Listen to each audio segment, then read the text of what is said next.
Pues, como decía Luis, buenas tardes a todos, bienvenidos. Yo soy Ángel y represento a Diaconía y bueno, es un placer para mí pues estar aquí con Miguel Ángel, viejo amigo, viejo conocido de la juventud, pero muy contento también de poder acompañarle en su presentación de esta primera novela, Anunit y el Dios sin rostro. Y si no conocéis Diaconía, muy rápidamente este proyecto, esta colaboración se vincula con el área de Diaconía que llamamos Mujer y Lucha contra la Trata. Y está muy unido con la esencia central, el tema central del libro, que ahora vamos a descubrir también mientras que Miguel Ángel nos cuenta. Pero sí contar muy brevemente qué es la trata de personas y qué hacemos en Diaconía, también muy brevemente porque no quiero robar mucho tiempo a Miguel Ángel. La trata es podemos llamar un fenómeno, pero realmente es una lacra social que afecta a una persona cada 30 segundos. Si os hacéis una cuenta, en España hay más de 2.000 personas que son potencialmente víctimas de trata al día. Normalmente son mujeres y niñas las que más vulnerables son a esta lacra, y en España no hay una ley que rija ni que prohíba esta situación. Evidentemente es una lacra, es una situación que nadie quiere, pero es muy complejo, es un tema muy difícil de solucionar y implica a todos los actores sociales que podemos convocar. Diaconía es una ONG que trabaja en diferentes áreas, pero desde hace un tiempo trabaja para erradicar, para luchar y también para sensibilizar a la sociedad y también formar a las fuerzas de seguridad del Estado para su detección y su captación. Somos parte de lo que llamamos Rompe la Cadena, que es una red de entidades evangélicas en España que trabajan juntas para luchar contra esta lacra. Pero además formamos también entre las 4 únicas entidades en Madrid que trabajan en aeropuertos de Barajas como primer filtro de captación para estas personas que llegan aquí, que en muchas situaciones llegan, pues como decimos, en situación de vulnerabilidad, necesitan un trabajo, necesitan salir de sus situaciones, de sus países, de violencia, de persecución o buscando un futuro mejor, y en realidad han sido engañadas o son engañadas para ser explotadas sexualmente, que es el 95% de la causa de trata. Hay otros fines de la protección, puede ser una protección laboral, pero el mayor porcentaje en España es sobre la explotación sexual. Solo para acabar, España es el primer país de Europa en consumo de prostitución y el 4º en el mundo, ¿os imagináis? Y esto sucede en nuestras ciudades, no es algo lejano, es algo que sucede en nuestros barrios, a lo mejor en tu piso y no lo sabemos. Yeah. Entonces, ser consciente de esto, estar alerta, pues puede ayudar a alguien a salir de esa situación. Y también es un poco el tema del libro de hoy, de la libertad, ¿no? que las personas buscan y que este Dios sin rostro ofrece a nuestro protagonista, a Anunit, y también pues eso, vincularlo con la novela histórica, y pues vemos también cómo la cultura puede ser una herramienta de sensibilización, de alivio, de libertad para todos. Agradecer a Luis el espacio, el tiempo que nos ha dedicado y bueno, si tenéis, ahora cuando habéis entrado os hemos dado un numerito. ¿Todos tenéis un numerito? ¿Sí? Vale, porque luego al final de la entrevista con Miguel Ángel vamos a sortear uno de sus novelas, así que no lo tiréis, guardarlo, ¿vale? Y también además Luis ofrece allí un servicio de cafetería, con lo que podáis consumir también ayudáis al proyecto de Diaconía, que sea un poco, pero que sepáis que también Luis nos ofrece esa ayuda esta tarde, así que gracias a todos. Pues, bueno, iba a presentar a Miguel Ángel, pero es que todos le conocéis, entonces, pues creo que, además, bien de cerca, entonces creo que eso pues nos lo podemos ahorrar, ¿no? Si alguien tiene alguna pregunta más íntima, pues el domingo... pero bueno, todos le conocéis y estamos encantados de poder compartir con él esta presentación y contentos también de que este libro salga a la luz y que sea el primero de esta saga que va a continuar. Pues creo que podemos empezar con algunas preguntas que yo he presentado para Miguel Ángel y que él también nos vaya contando y que sea él a partir de ahora quien lleve el timón. Y bueno, pues yo quería preguntarle, además de estas etiquetas, como él dice, ¿no? De pastor, teólogo y escritor, pues ¿cómo te definirías? ¿Qué puedes contarnos sobre ti mismo y de por qué estás aquí hoy? Bueno, la verdad que, como estaba diciendo Ángel, me conocéis, ¿vale? ¿Quién soy yo? Pues sabéis quién soy, aparte de las etiquetas de pastor, pues profesor ¿Cómo me definiría? Yo creo que soy, si me miro a mí mismo, soy un desastre con patas, pero esa no es mi identidad. Mi identidad es, yo soy el siervo de un muy buen amo.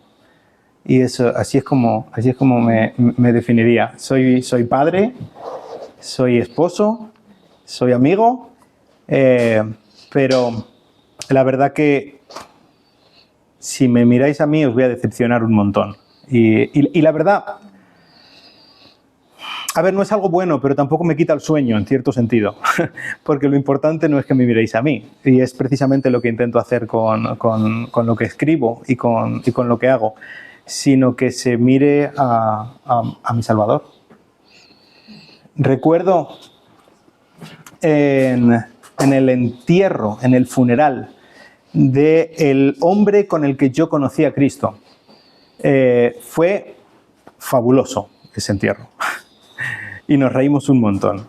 Y estábamos, recuerdo, Óscar se llama, porque sigue vivo, aunque no esté entre nosotros. Recuerdo que pues estábamos recordando, no se podía acordar uno de él sin reírse. Y estábamos riéndonos mucho y estábamos hablando de pues qué diferente es tener esta esperanza. Y Óscar había sido toxicómano, pues imagínate, había hecho mucho daño cuando en los 90 el problema de la heroína y todo, mucho daño a su familia y tal. Y el hombre que yo conocí nunca hubieras imaginado que había sido eso. Y el mensaje que se transmitió, que quedó en todos, y ese es el mensaje que a mí me gustaría que se quedara de mí, no es tanto qué guay, qué impresionante era Óscar, ¿no? Que lo era, sino qué buen salvador tenía Óscar. Qué bueno. Qué buen salvador tenía Óscar. Eso es lo que a mí me gustaría, que ese es quien soy yo. Genial. Y bueno, tenemos aquí tu primera novela. ¿Cómo llegaste a la escritura? Yeah. ¿Qué fue lo que ese primer momento que dices, voy a ponerme a escribir y voy a atreverme con una novela, pues de alguna manera cercana a la espiritualidad, ¿no? Sí. ¿Cómo llegas hasta aquí? A ver, las letras me han interesado mucho desde siempre. Me acuerdo, desde que leí La historia interminable, recuerdo un momento específico leyendo ese libro que me explotó la cabeza y me enamoró de los libros. Y después, pues, siempre me ha gustado los libros. Ya de adolescente escribí algún intento de novela, por ahí estará en manuscrito, en cuadernos en casa de mis padres. Pero cuando me lancé a escribir, decir voy a ponerme a escribir un libro, fue en la pandemia, durante la pandemia. No era una novela, aunque sí es bastante novelado, los que conocéis algunos, Rosas por cenizas. Y fue un poco para intentar lanzar un mensaje de esperanza en medio de todo lo que estaba ocurriendo en la pandemia. Y pues estoy convencido de que las historias llegan al corazón. Uh-huh. Son un vehículo poderosísimo para transmitir valores, para transmitir no solamente conocimiento, sino vida y realidad. Y pues ahora mismo, ¿qué hace todo el mundo por la noche cuando está en casa, cuando ya ha terminado su día? Pues pone Netflix o pone alguna película o alguna cosa así. Se invierte millones y millones porque se sabe, la gente, superiores, los grandes, saben que es un vehículo potentísimo para transmitir conocimientos. ¿Cuál es la manera en la que de toda la vida se ha pasado esas noches, esas veladas? Pues quizá alrededor de una chimenea contando historias, ¿no? De toda la vida. El abuelo contaba historias y esa es la manera en que se transmitían los valores de una generación a otra. La realidad es que es un vehículo, creo que así hemos sido diseñados. Las historias nos tocan, nos llegan, quizá de una manera diferente y muchas veces más poderosa que simplemente una lección académica. Y tenemos el ejemplo del gran maestro, Jesús. ¿Cómo enseñaba él? Con historias. Él enseñaba con historias. Y por eso las historias tienen un hilo directo a nuestro corazón. Y por eso pues creo que es una buena idea invertir en buenas historias. Sí, hoy hablamos del poder de la narrativa, ¿no? De cómo la narrativa tiene capacidad para conmover, ¿no? Sí. ¿Y qué ha significado para ti y a lo mejor también para los lectores escribir tu primera novela de este género o enfocada en este género o en esta historia? Mira, bueno, la novela histórica a mí me ha gustado desde siempre. Pues justo estábamos hablando antes. A mí la novela histórica fue, en cierto sentido, lo que me redimió para la lectura después de cuando estuve en Estados Unidos estudiando el máster, una situación muy difícil, muy estresante, muy opresiva, por decirlo de alguna manera. Fue maravilloso en muchos sentidos. Estoy muy agradecido por eso, pero fue difícil, ¿vale? Y, entre otras cosas, la cantidad de ensayo y teología y que tenía que leer en una situación muy difícil en inglés, imagínate. Y fue difícil. Y entonces cuando me gradué, mi mente fue como que dijo, vale, has acabado. Ya está. Te he acompañado hasta este momento, no me pidas más porque ya no puedo más.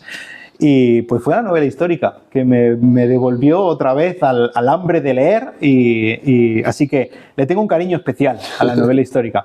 No solamente es novela y son historias, como estábamos diciendo, sino que además es historia y aprendes. No solamente que es una historia bonita, ¿no? Y quizá con todo lo interesante, que me gusta mucho, El Señor de los Anillos, ¿no? Alguna cosa así que dices, los libros de, ¿cómo se llama? Sanderson, o libros así que son muy interesantes y pueden conmoverte y pues valores o lo que sea. Pero aquí además es que aprendes historia. Que oye, que es otra cosa más. Y a mí me encanta la historia. Así bueno. que esta gente que me sufre lo sabe.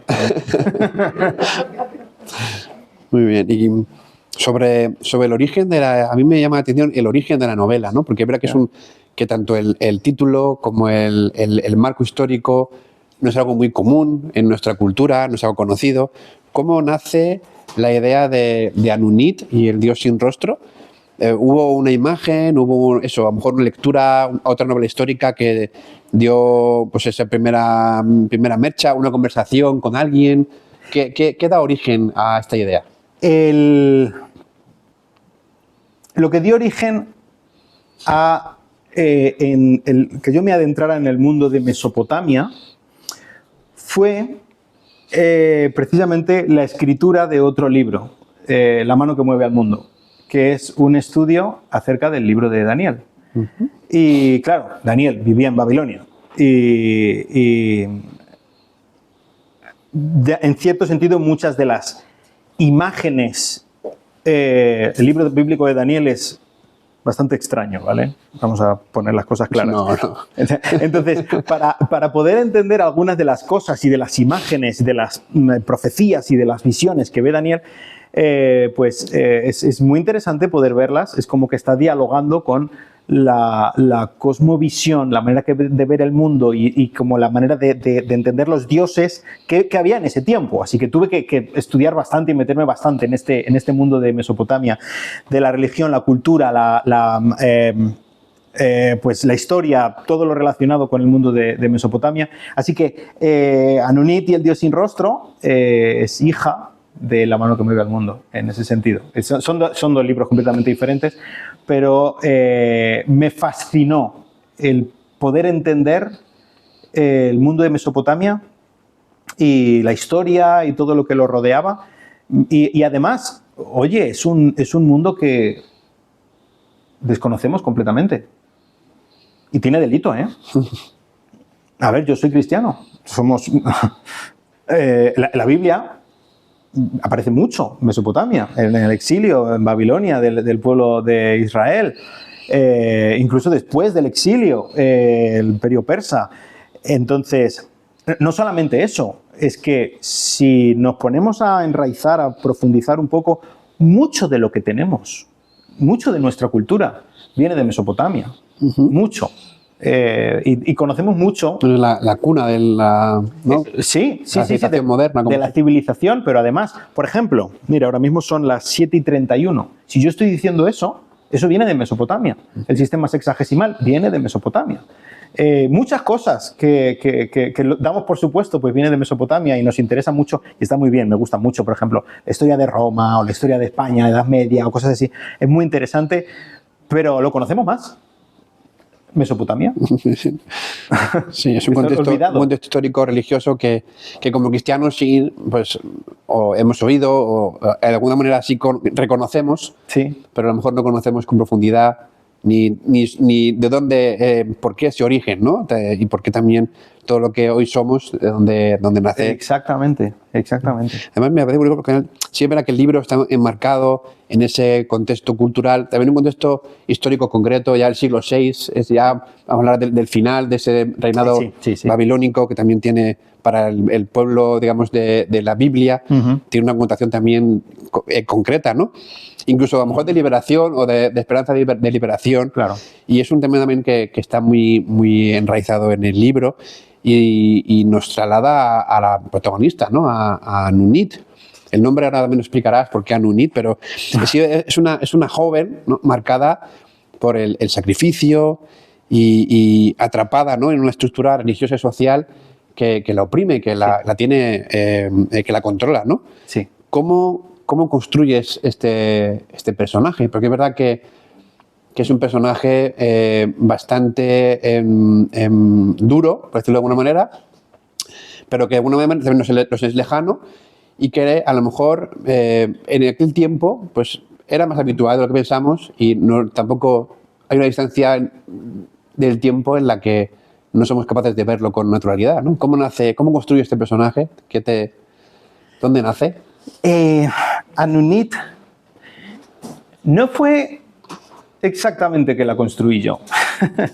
Puede sonar un poco místico, quizá lo es, pero es un poco como que se me reveló ella. Yo quería presentar el mundo desde el punto de vista de una mujer atrapada en ese momento y en ese rol. Y cuando hablamos, y esto aparece en la Biblia bastante, de la prostitución ritual, lo vemos como un poco distante, ¿no? Como un poco lejano. Pero oye, eso debió ser horrible, ¿eh? Eso es el meterte intentar meterte en las zapatillas, dentro de la mente de alguien que está sufriendo de esa manera, que la están usando de una forma aberrante y encima tratándolo de piedad y abusando de todas las maneras posibles, pues debe ser algo horrible. Entonces yo eso es lo que quería transmitir. Y de la premisa desde la que partí y desde esa premisa intentando contar cómo sería si una chica así, metida en esto hasta las cejas, en este mundo, nunca ha conocido otra cosa. Nosotros damos por supuesto cosas que no deberíamos. Nosotros damos por supuesto los derechos humanos, por ejemplo, y el valor personal. Y nosotros damos, por supuesto, valores y conceptos que vienen directamente del cristianismo, pero que no es lo normal ahí fuera hasta que llegó el cristianismo. Y que alguien metido en este mundo y que en cierta manera ha normalizado este abuso y esta cosificación, el que se la trate literalmente como un vaso para gloria de otros y para uso y disfrute de todo el mundo, pues que entre en confrontación de repente con una familia, pues una familia rota en la que se encuentra, de los judíos con la que se encuentra, pero imperfecta, pues como podemos ser cualquier cristiano hoy en día. Pero es un boom, ¿eh? Es de repente encontrar que esto que había normalizado no debería ser así. Que hay otro Dios, como le llama Anunit a este Dios, el Dios que libera a los esclavos. Para ella, el hecho de que exista tal cosa como un Dios que libere esclavos y no un Dios que esclavice, es totalmente anómalo, no puede entenderlo. ¿Cómo es esto? Si los dioses... Yo siempre he conocido los dioses así. ¿En qué cabeza cabe? Pues claro, para ellas es un choque, y creo que en este sentido también yo quería asombrarme yo y un poco asombrar a los demás, mostrando la realidad de que esto no es automático, que el hecho de que yo pueda o yo deba considerar como valioso a alguien, incluso a una mujer de la que todo el mundo abusa, que yo deba considerarla como valiosa, eso no es algo que viene porque sí. Eso viene porque hay un valor intrínseco en esa persona que no tiene sentido si no existe el Dios sin rostro, si no existe el Dios bíblico. Qué bueno. Y es por esto que pues empecé a trabajar en esto, y pues allí vino Anunit, y la verdad que es un personaje, yo creo que es muy, muy entrañable, y que pues que terminas queriéndola y deseando que le vaya bien. Estás hablando de la Biblia, del cristianismo, Sí. Y claro, el tema central también nos habla de la libertad, ¿no? La libertad que encuentra Anunit en este Dios que nos esclaviza, ¿no? Sí. Y también la libertad frente al miedo, frente a dioses que callan, dioses que oprimen o que son parte de una estructura de opresión, ¿no? ¿Y qué es para ti la libertad, ¿no? Cuando miras la experiencia de Anunit, ¿qué significaría la libertad? Hoy en día la libertad es el tener la capacidad de hacer lo que te dé la real gana, ¿no? Eso es la libertad, y que no haya nadie que me diga lo que debo hacer. Yo no estoy de acuerdo. ¿Qué creo yo que es la libertad? La libertad es el ser capaz de hacer aquello para lo que fuiste diseñado. El poder liberarte, sacarte de las cadenas, pues, culturales, incluso de nosotros mismos, de nuestro egoísmo, de nuestras exigencias o de nuestras tonterías, para realmente hacer lo que deberíamos hacer. Y de nuevo, pues es la cosmovisión que yo traigo, y es lo que yo intento mostrar. Pero ¿cómo voy a saber yo qué es lo que debo hacer para lo que fui diseñado? Pues el mismo que estaba diciendo antes, que me da el valor, el mismo que le da valor a Anunit, el mismo que le da valor a una chica hoy en día que esté sufriendo con algo parecido a ella, es el mismo que, por la misma razón, porque la ha creado, porque nos ha creado, que tiene la capacidad de decirnos, y tiene la autoridad de decirnos para qué nos ha creado y qué es lo que deberíamos, cómo deberíamos vivir, qué es lo que deberíamos hacer. Y esa es la verdadera libertad. Y no nos lo parece, a veces a mí mismo no me lo parece también, porque aún sigo teniendo algunas de estas cadenas de tontería en mí mismo. Pero la realidad es que la libertad, yo creo estoy convencido de que es la capacidad de rendirnos, la capacidad de ser y hacer aquello para lo que he sido diseñado. Sí. En el libro, ya lo has comentado, aparece un contraste, ¿no?, entre estos dioses que de alguna manera demandan sangre y que forman parte de esta estructura de control y de poder, y la voz, ¿no?, de este Dios sin rostro que llama desde otro lugar, un lugar cercano, un lugar de amor, ¿no?, incluso, sí. Y incluso que apela a la dignidad de las personas, como decías, por su valor esencial, ¿no?, intrínseco. Y en cuanto a tu fe, ¿no?, ¿cómo dialoga esto? Esta idea de esta lucha de poderes, ¿cómo dialoga esto con tu propia experiencia de fe? Es verdad que en muchos sentidos la realidad que vivimos ahora mismo es muy diferente a la realidad que existía en Babilonia en el siglo VI a.C. Porque no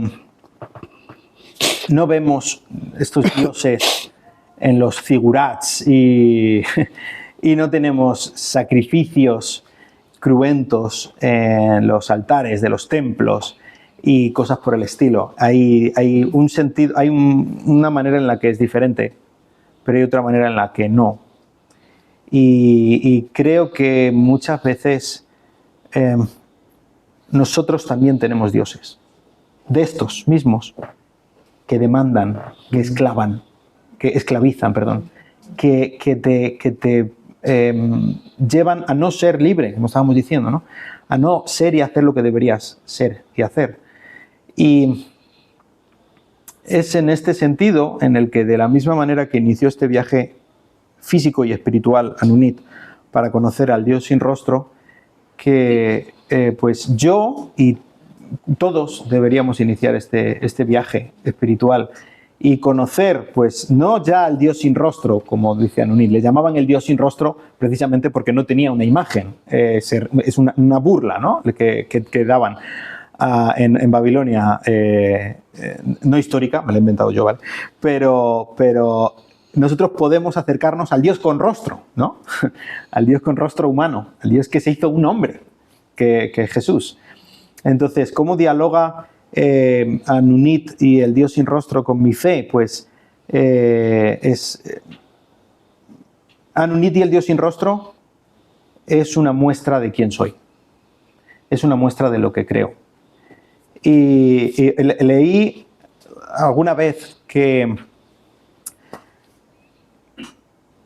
tú puedes conocer a un autor más por lo que es cuando lees una novela suya que cuando lees un ensayo. Uh-huh. Y yo, que he escrito novelas y he escrito ensayos, te puedo decir, es absolutamente cierto. Si algunos habéis leído algunos de mis ensayos, de Rosas por cenizas, La mano que mueve al mundo, y me gustan, ¿vale? Pero tú puedes ver mi corazón aquí. Sí. Y tú puedes ver mis luchas y mis fracasos aquí. Y sobre todo, más mis luchas y mis fracasos que otra cosa. Y cuando ves la duda de Acub, estás viendo mi duda y soy yo el que está ahí. Y cuando ves la rebelión de Caleb, estás viendo mi rebelión y estoy yo ahí. Y así que este libro habla de mí. Y bueno, antes lo hablábamos, ¿no?, que al final el proceso creativo del escritor no es algo mecánico, no es algo que como decías tú, como la IA, ¿no?, que puedes escribir, sino que vuelcas realmente, vuelcas todo tu ser en la escritura, y claro, de alguna manera luego se refleja en las palabras, en las páginas, ¿no?, quién eres, porque realmente has puesto, es parte de ti, ¿no?, que se queda impreso en ese libro.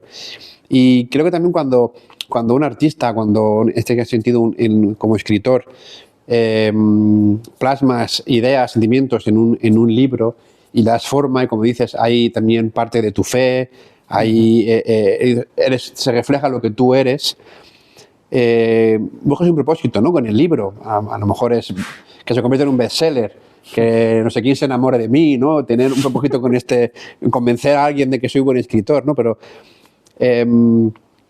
si tuvieras que poner algún propósito, aparte de lo que ya has comentado, alguien que pudiera leer este libro y realmente encontrar al Dios al Dios de rostro, ¿no? Al Dios de Jesús, pero también para vincularlo después con la realidad de las mujeres que hoy sufren la prostitución y la trata.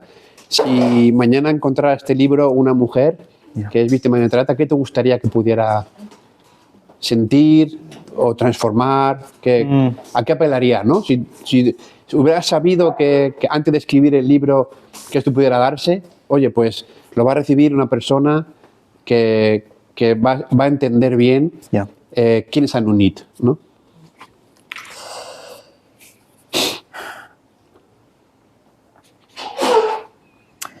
Tú eres muy amada, mi niña. Recuérdalo.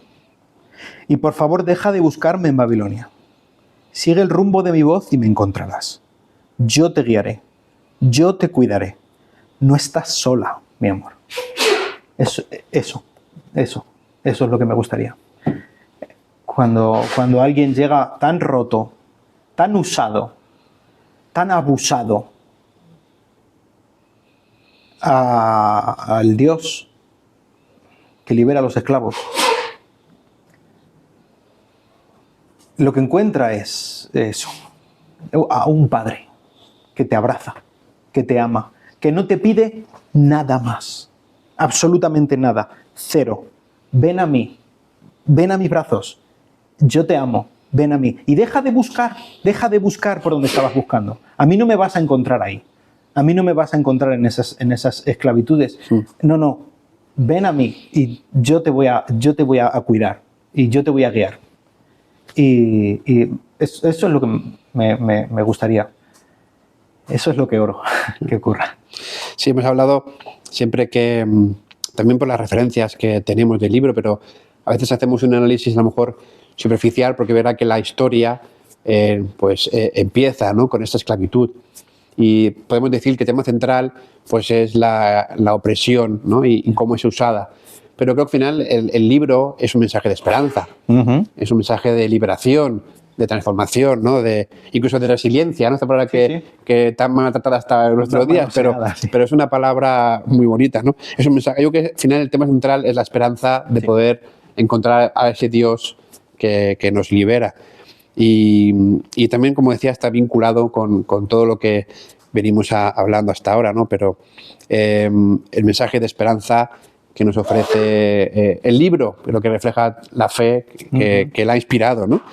Y en ese sentido, pues también, como antes decía, pues hay personas en nuestra sociedad que sufren pues cosas similares a las que reflejas en el libro y que vive Anunit, y a las que Diaconía acompaña en muchos sentidos.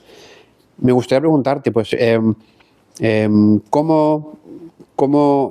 has descubierto o aprendido sobre la esclavitud, en ese sentido, pues, en el siglo VI a.C.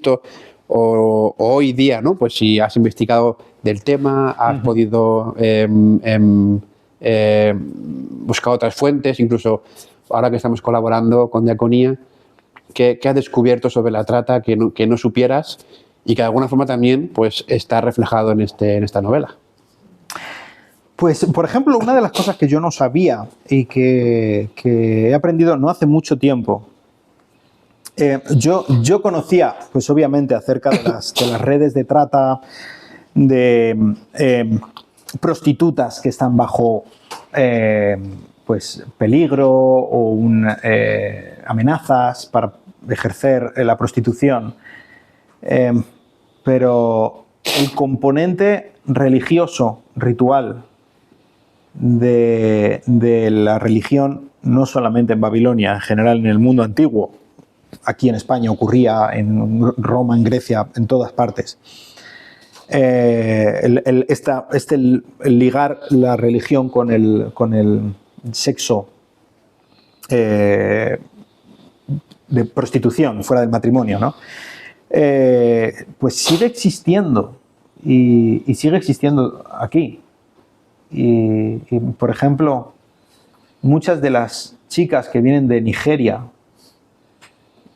vienen no solamente con problemas económicos que les obligan, en cierto sentido, que les fuerzan o les empujan no solamente con problemas familiares o con amenazas o con chantajes, sino además con juramentos religiosos.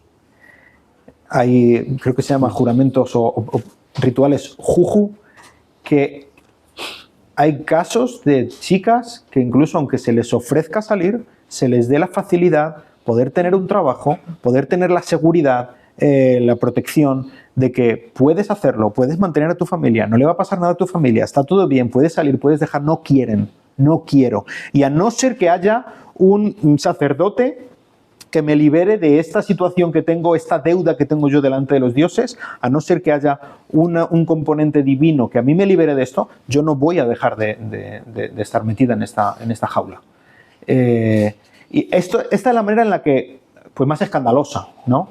Pero este componente espiritual, yo creo que están muchas. No simplemente por esta el ritual juju en Nigeria o algo por el estilo, pero el componente espiritual está muy, muy, muy presente en el tema de la prostitución y sobre todo en estas redes de trata. Y es horrible. Es horrible.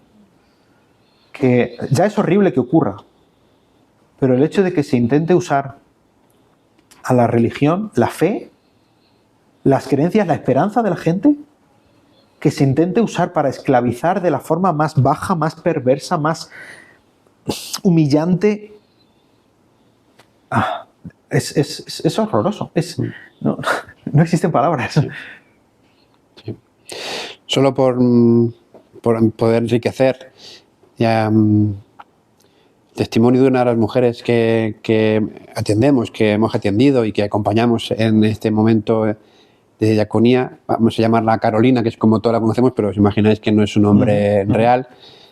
Ella, de origen colombiano, llega a España, pues igual, pensando que iba a encontrar un trabajo, iba a encontrar facilidades, iba a encontrar pues el sueño en Europa, ¿no? Y efectivamente ella es explotada sexualmente aquí en Madrid, y ella relata que se encontraba frente a la autopista decidiendo cuándo iba a saltar frente a un coche, y lo cuenta con esta crudeza, y en uno de esos momentos dice que cerró los ojos para saltar y notó que alguien le llamaba por detrás, alguien se acercó y la llamó. Ella se dio la vuelta y un caballero, pues, ¿estás bien? ¿Necesitas algo? ¿Te puedo ayudar? Pero bueno, pues Carolina le explicó lo que estaba sucediendo, imaginaos, pues lloraba y demás. Este señor la acompañó, era un creyente, era un pastor evangélico que pasaba por allí, no tenía pretensiones de nada, pero lo vio y finalmente pues le habló de diaconía y estuvo con nosotros 5 años.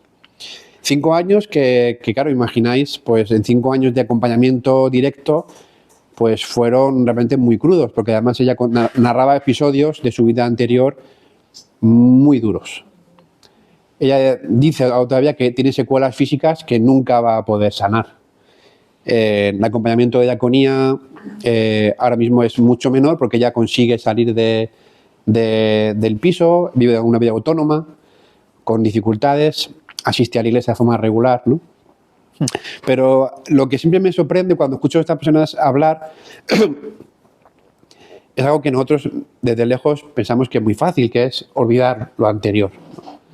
Y creo que es lo que tú hablabas, ¿no? Que no somos conscientes de la opresión espiritual que hay ahí detrás, ¿no? Es un mundo muy oscuro porque realmente invade el alma, invade lo más personal, lo más íntimo, y eso pues realmente nos deja en una situación de tal bajeza que solamente este Dios sin rostro no puede volver a dar la identidad y la dignidad que tenemos, porque Él nos la ha ofrecido, no porque no la merezcamos. Así que creo que es una buena forma también de vincularlo, ¿no? Y en tu experiencia, después de escribir esta novela, ¿qué crees que puede aportar? ¿Qué va a aportar? ¿Qué aporta a los lectores, incluso a ti también, la literatura, ¿no? El arte, podemos decirlo así, contra pues en este caso la trata, pero también contra otras situaciones sociales que vivimos que, bueno, pues que están en desorden, ¿no? En este caso la trata, que puede una novela ser también una forma de activismo, de agente de transformación. Claro, claro, por supuesto que sí. Y es un poco lo que estaba diciendo antes del poder de las historias, ¿no? En general del arte, sí, pero creo que en particular de las historias. Si alguien, un gobierno o una empresa grande o algo quieren mover la conciencia de la gente para un determinado producto o para favorecer un determinado lobby o campaña o idea o algo por el estilo, pues usan arte. Una de las cosas que usan es arte. Quizá arte en redes sociales o arte en películas o en libros, pero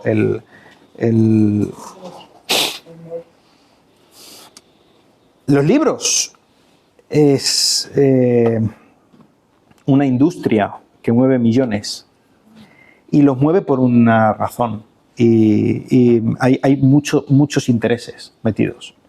Y tú puedes ver grandes lobbies con intereses malvados que están invirtiendo millones para cambiar la conciencia de la gente hacia un punto. Lo están entendiendo bien. Lo están usando para mal, pero lo están entendiendo bien. Y yo creo que es necesario que haya gente que dé un paso adelante y que intente dar esta guerra y que intente usar el poder de la narrativa, el poder de la palabra, para algo bueno, para algo justo, para algo santo. Entonces, sí, mi respuesta es un sonoro y rotundo sí, absolutamente. Ya nos has contado también que además pues has vertido parte de ti mismo, ¿no? Que la novela refleja quién eres. Y déjame preguntarte cuál crees o cuál ha sido la parte más complicada, más difícil de escribir, y si hubo escenas, momentos que dijiste, tengo que respirar porque esto me va a dejar sin dormir una noche, ¿no? Pues mira, el libro tiene escenas duras y crudas, ¿vale? No intento romantizar el tema. Pero esas no fueron las partes que más me costó escribir.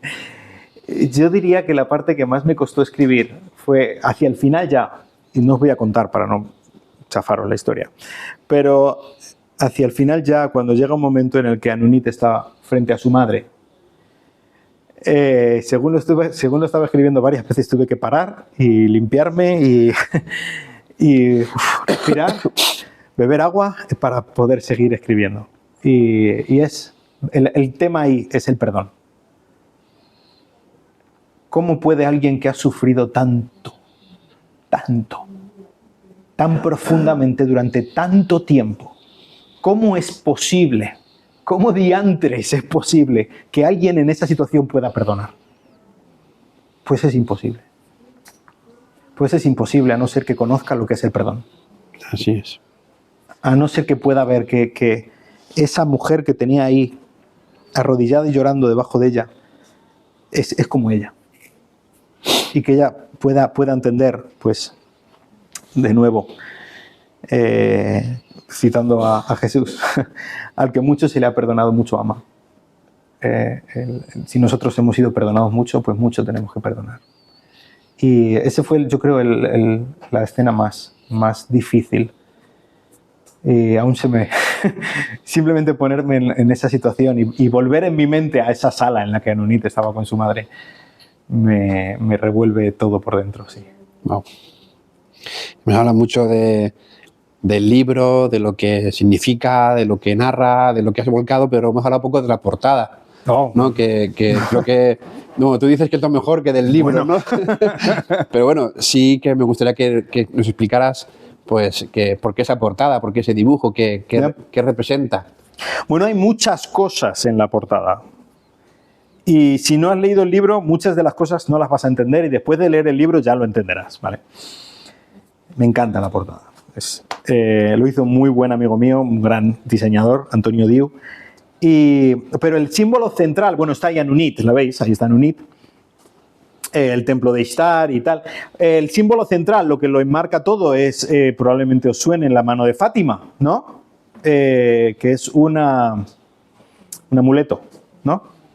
Y por eso yo sé que hay gente que me mira un poco raro. En su novela pone una portada que es un amuleto musulmán. ¿En qué mundo estamos? Vale, aquí hay una historia. Este símbolo, este amuleto, era el amuleto de Anunit. Ella lo llevaba colgando y lo agarraba cada vez que está preocupada, cada vez que tiene miedo, incluso aunque está huyendo de la misma diosa, cuyo símbolo es el amuleto. No es la mano de Fátima, lo que veis aquí, aunque se parezca, aunque sea exactamente igual. Es la mano de Ishtar, ¿vale? ¿Y de dónde viene esto? Pues esto aquí hay una historia.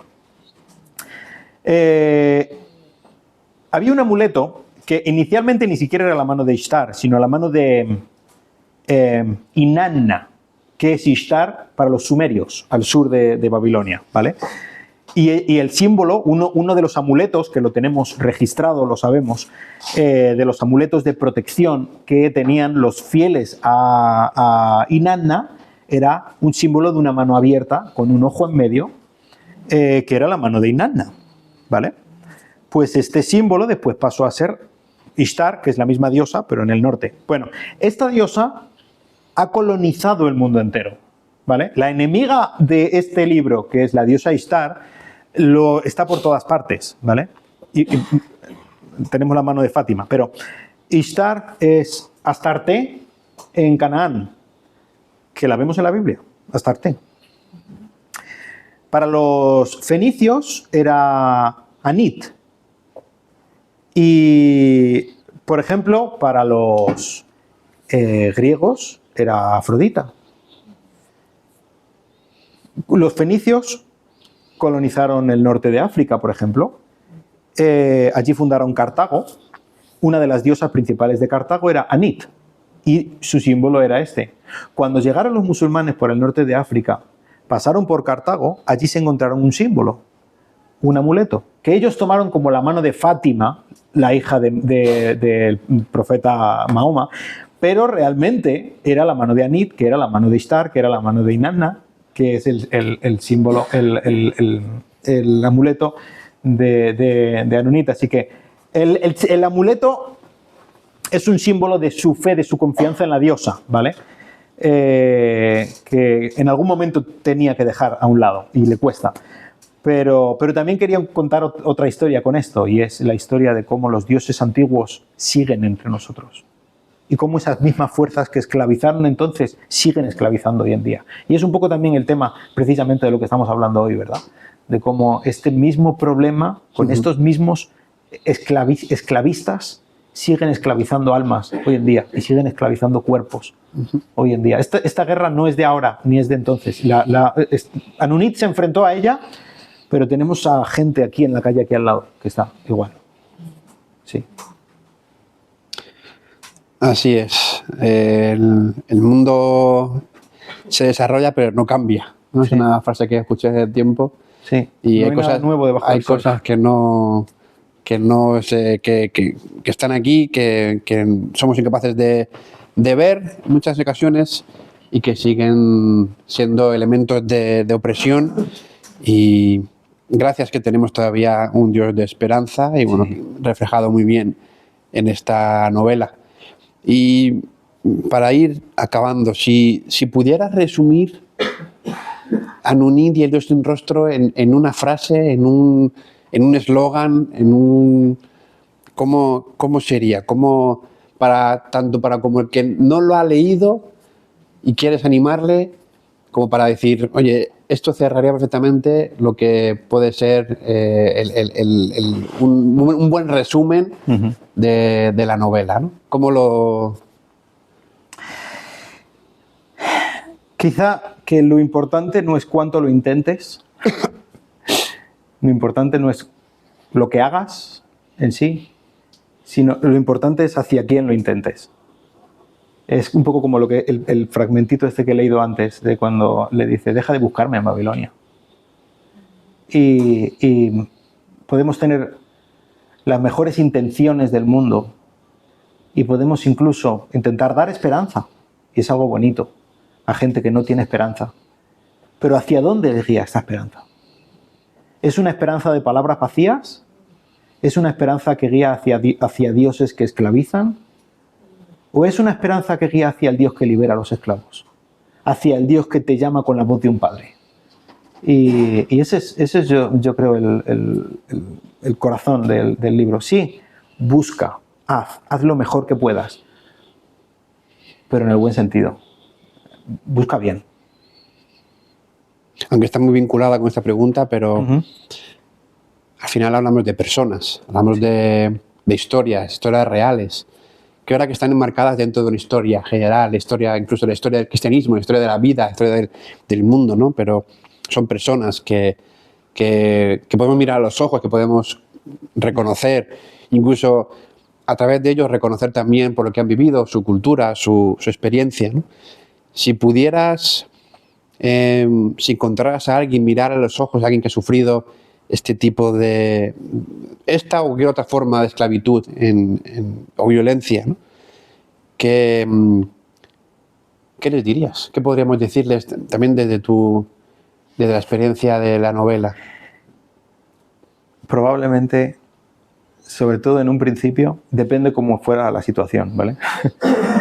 Pero si es alguien que está sufriendo mucho, espero, a lo mejor no lo consigo, porque soy así de bocazas, pero espero no decir nada y simplemente estar. Yo creo que muchas veces, yo soy pastor y peco de esto, queremos dar una respuesta. Y realmente lo que tenemos que hacer es estar. Muchas veces, sobre todo cuando alguien está sufriendo de verdad, lo único que necesitan es un abrazo. Y más que con palabras podemos expresar el amor de Dios con un abrazo. Y podemos expresar el tú eres muy amada, mi niña, de Dios, con un abrazo. Así es, yo creo que las palabras no alcanzan, ¿no? Como decía aquella canción. Sí. Y a veces es verdad, ¿no? Yo creo que hay algo, no, hay mucho de valor en la compañía, sí, en el acompañamiento. Eso es algo que bien sabemos en las iglesias evangélicas, que nos gusta estar rodeados unos de otros, ¿no? Cercanos, y es verdad que eso también es algo que nuestra sociedad demanda. Las personas que sufren demandan compañía, demandan el poder aportar, el poder apoyarnos, el poder sobrellevarnos unos a otros, ¿no? Sí. Como también dice nuestro Evangelio. Pues ha sido un placer conocer un poquito mejor y más la novela. Si no la habéis leído, estáis a tiempo.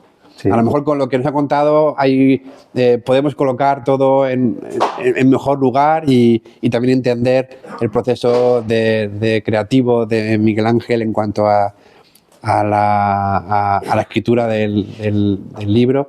Esperamos los otros dos que están por llegar, ¿no? que pronto completa esa trilogía. Y de nuevo agradecer vuestra presencia aquí, vuestra compañía, también a Luis por este espacio. Y solamente para terminar, recuerdo siempre las palabras de un pastor que decía que nadie nos va a pedir que hagamos lo que no podemos hacer. Uh-huh. Pero Dios sí nos va a pedir que hagamos lo que sí podemos hacer. Y remataba la frase con: lo único que quedará de nuestros recuerdos será lo que hayamos hecho por otros.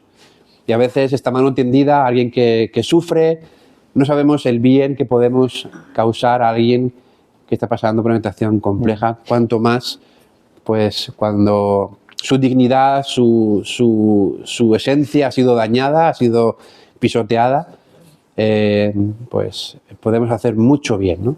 Y creo que todos tenemos situaciones a nuestro alrededor que estamos totalmente en un mundo que va todo muy rápido y pasan desapercibidas, pero si ponemos un poquito de atención, seguro que somos capaces de ser sensibles, ¿no? a estas personas y ser sensibles también a la voz del Dios sin rostro. Así que gracias a todos. Tenéis un tiempo ahora para charlar, para pasar y tomar algo, para comprar un libro a Miguel Ángel y... Eso, la rifa.